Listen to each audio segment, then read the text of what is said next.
नमस्कारः मित्राणि, अहमस्मि अनिलः। अद्य एकं नूतनं विषयं स्वीकृत्य समागतोऽस्मि।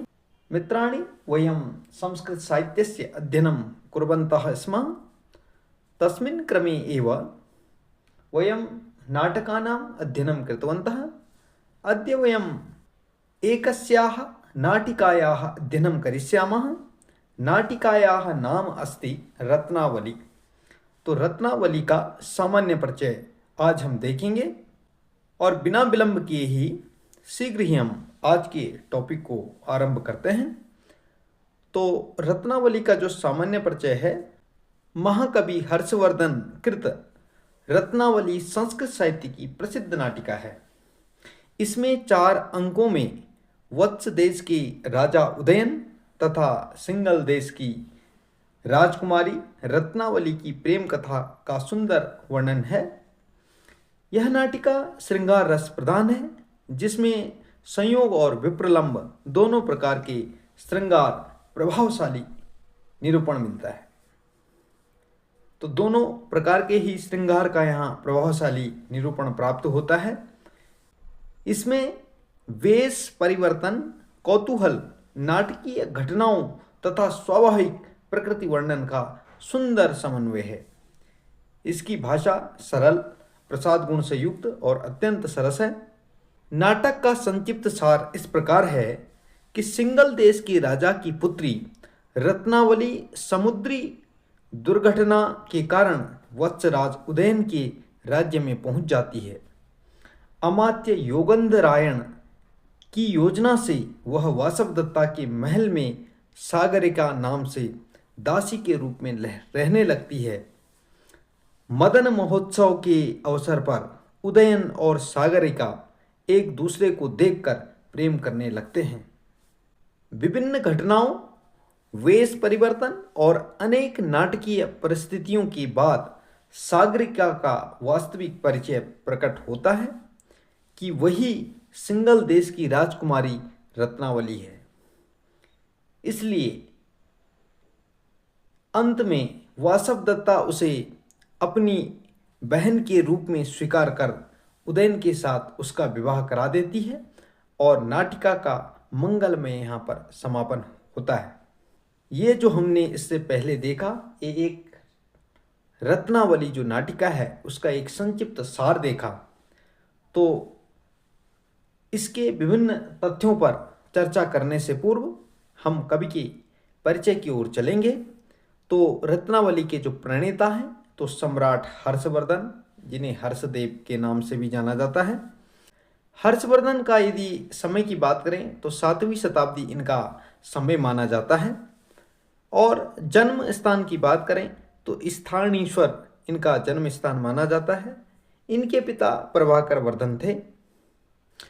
हर्षवर्धन की रचनाओं की यदि बात करें तो इनकी जो प्रमुख रचना रत्नावली है, एक नाटिका है, और प्रियदर्शिका भी एक नाटिका है, और नागानंद नामक एक नाटक है।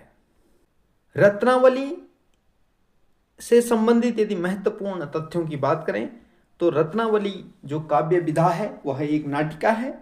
जैसा हम देख रहे हैं कि रत्नावली काव्य विधा में एक नाटिका है। और रत्नावली में अंकों की यदि बात करें तो इसमें 4 अंक हैं।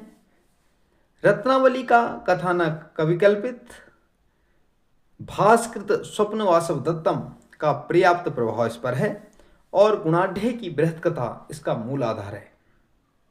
इस नाटिका की मंगलाचरण की बात करें तो रत्नावली का जो मंगलाचरण है वो भगवान शिव की स्तुति से प्रारंभ होता है, अर्थात अर्धनारीश्वर के रूप में यहाँ पर शिव की स्तुति होती है। इसमें अष्टपदी नांदी का प्रयोग हुआ है। रत्नावली में यदि प्रधान रस की बात करें तो श्रृंगार रस, संयोग एवं विप्रलंब जो आरंभ में आपको बताया था। शैली की बात करें तो प्रसाद गुण की प्रधानता यहाँ मिलती है। कहीं कहीं पर माधुर्य और ओज गुण भी दिखाई देता है।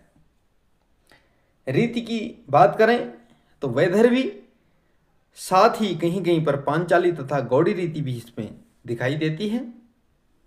रत्नावली नाटिका में छंदों की बात करें तो लगभग इसमें 13 छंदों का प्रयोग हुआ है, जिसमें शार्दूल, विक्रीडित छंद, स्निग्धरा, आर्या आदि छंदों का प्रयोग मिलता है। रत्नावली में अलंकारों की यदि बात करें तो उपमा, उत्प्रेक्षा, रूपक और अर्थांतरन्यास आदि इसमें अलंकार दिखाई देते हैं। प्रमुख पात्र यदि इस नाटिका की हम देखें तो नायक उदयन है, जो धीर ललित नायक है। नायकों की जो कोटि है उन कोटि में धीर ललित ये नायक कहलाते हैं। नायिका की बात करें तो रत्नावली, जिनका अपर नाम सागरिका, और ये एक मुग्धा नायिका है। वासव दत्ता जो उदयन की पत्नी है। योगंध रायण उदयन का जो प्रधानमंत्री था, और वसंतक उदयन का मित्र, और विदूषक ब्राह्मण। बाभ्रव्य उदयन का कंचुकी माना जाता है। विजय वर्मा उदयन का एक प्रधान सेनापति है, और वसुमती सिंगल देश का प्रधानमंत्री है। वसुभूति सिंगल देश का प्रधानमंत्री है। ऐन्द्रजालिक बात करें, जादूगर, तो उदयन का ऐन्द्रजालिक, और कंचनमाला वासव दत्ता की सहचरी है। सुसंगता रत्नावली की यहाँ पर सखी, और चतुर्लतिका निपुणिका अंतःपुर की सेविका है। वसुंधरा उदयन की द्वारपालिका है। तो ये हमारे इसमें प्रमुख पात्र हैं। रत्नावली अंकवार वर्णन की यदि बात करें हम तो प्रथम अंक इसका मदन महोत्सव, मदनोत्सव अर्थात जिसे हम कहेंगे मदनोत्सव के नाम से प्रथम अंक प्रसिद्ध है। प्रथम अंक में मदन महोत्सव का अत्यंत मनोरम वर्णन प्राप्त होता है। सिद्ध पुरुष की भविष्यवाणी के आधार पर अमात्य योगंधरायण षड्यंत्र पूर्वक सिंगल देश के राजा विक्रम बाहु की कन्या रत्नावली को समुद्री दुर्घटना के पश्चात वत्सराज उदयन के महल में पहुंचा देता है। वहां पर वासव दत्ता के पास सागरिका नाम से दासी के रूप में रहने लगती है। वासव दत्ता उसके रूप सौंदर्य से सशंकित होकर उसे सदैव राजा से दूर रखती है, किंतु मदन महोत्सव के अवसर पर उदयन और सागरिका का साक्षात्कार हो जाता है और दोनों के हृदय में पूर्व राग उत्पन्न हो जाता है। द्वितीय अंक कदली ग्रह नामक अंक है। द्वितीय अंक में सागरिका अपनी सखी सुसंगता के साथ कदली ग्रह में बैठकर चित्त विनोद के लिए उदयन का चित्र बनाती है। सुसंगता उसी चित्र के पास सागरिका का भी चित्र बना देती है। दोनों के बीच उदयन के विषय में जो प्रेमालाप होता है उसे पिंजरे में बैठी सारिका जो मैना है सुन लेती है और वही शब्द दोहराने लगती है। उसी समय उदयन वहां आकर उन शब्दों को सुन लेता है और उनके प्रेम का रहस्य जान जाता है। इसी बीच बंदर के कारण पिंजरा खुल जाता है और मैना उड़ जाती है। चित्रफलक वहीं छूट जाता है जो उदयन के हाथ लगकर सागरिका के प्रेम को प्रकट कर देता है। तृतीय अंक संकेत नामक अंक है। यह नाटिका का अत्यंत महत्वपूर्ण अंक माना जाता है। चित्रफलक को देखकर उदयन सागरिका के प्रति अत्यंत मुग्ध हो जाता है। योजना के अनुसार सागरिका वासव दत्ता का तथा सुसंगता दासी कांचनमाला का वेश धारण करके उदयन से मिलने के लिए आती हैं, किंतु वासव दत्ता को इस योजना का पहले से ही पता चल जाता है और वह स्वयं पहले ही वहां पहुंच जाती है। उदयन उसे सागरिका समझकर सागरिका के विषय में बातें करने लगता है। जब वासव दत्ता अपना वास्तविक रूप प्रकट करती है तो उदयन उससे क्षमा मांगता है, परंतु क्रुद्ध वासव दत्ता वहां से चली जाती है। बाद में जब सागरिका वहां आती है तो लज्जा, शर्म के कारण और भय से फांसी लगाने का प्रयास करती है, परंतु उदयन उसे रोक लेता है। उसी समय वासव दत्ता आकर क्रुद्ध होकर सागरिका को कारागार में डलवा देती है। चतुर्थ अंक ऐन्द्रजालिक नामक अंक है। चतुर्थ अंक में एक ऐन्द्रजालिक अपनी जादू विद्या का प्रदर्शन करता है। अमात्य योगेंद्रायण की योजना के अनुसार भयंकर अग्निदाह का दृश्य उपस्थित हो जाता है। वासवदत्ता अंतःपुर में बंद सागरिका को इस अग्निदाह से बचाने के लिए उदयन से प्रार्थना करती है। उदयन उसे बचा लेता है। उसी समय सिंगल देश के मंत्री और कंचुकी वहां आकर सागरिका को पहचान लेते हैं और उसका वास्तविक परिचय देते हैं कि वही सिंगल देश की राजकुमारी रत्नावली है। योगेंद्रायण भविष्यवाणी की पूर्ति के लिए अपनी योजना का उद्घाटन करता है। वासवदत्ता सागरिका को अपनी बहन के रूप में स्वीकार कर लेती है और उदयन के साथ उसका विवाह करा देती है। इस प्रकार नाटिका का यहाँ पर मंगलमय समापन होता है। ये हमने रत्नावली नाटिका का एक संक्षिप्त परिचय देखा। संक्षिप्त परिचय में रत्नावली की कुछ प्रमुख सूक्तियाँ हैं जिन सूक्तियों को देखना अति आवश्यक है। तो सूक्तियाँ हैं, द्विपादन्यस्मादपि मध्यादपि जलनिधेर्दिशोऽप्यन्तात् आनीय झटिति घटयति विधिर्भि मतम अभिमुखी भूतः।